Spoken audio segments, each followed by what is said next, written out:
इन्दुमयसालमीडे तस्योत्तरस्तुषारगिरिगौरम् अत्यन्तशिशिरमारुतम्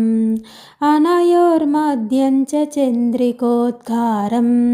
तत्र प्रकाशमानं तारानिकरैः परिष्कृतो देशम् अमृतमयकान्तिकन्दलम् अन्तः कलयामि कुन्दसितमिन्दुं शृङ्गारसालमीडे शृङ्गोल्लसितं तदुत्तरभागे मध्यस्थले तयोरपि महितां शृङ्गारपूर्वकां परिकाम् तत्र मणिनौ स्थिताभिः तपनीया विरचितशृङ्गहस्ताभिः शृङ्गारदेवताभिः सहितं परिखाधिपं भजे मदनम् शृङ्गारवर्णवर्यस्योत्तरतः सकलविबुधसंसेव्यां चिन्तामणिगणरचितं चिन्तां दूरीकरोतु मे सदनम् मणिसदनसालयोरधिमध्यं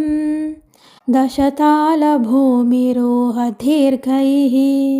पर्णैः सुवर्णवर्णैर्युक्तां काण्डैश्च योजनोत्तुङ्गैः मृदुलैस्ताळीपञ्चका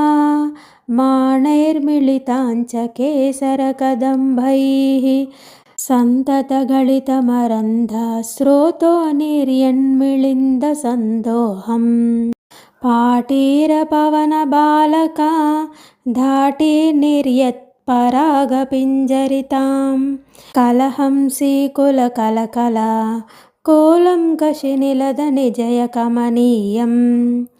पद्माटवीं भजामः परिमलकल्लोलपक्ष्मलोपां तां वलयितमूर्तिर्भगवान् वह्निः क्रोशोन्नतश्चिरं जीयात् तत्राधारे देव्यः पात्रीरूपः प्रभाकरः श्रीमान् द्वादशकलासमेतो ध्वान्तं मम बहुलमान्तरं भिन्द्यात्।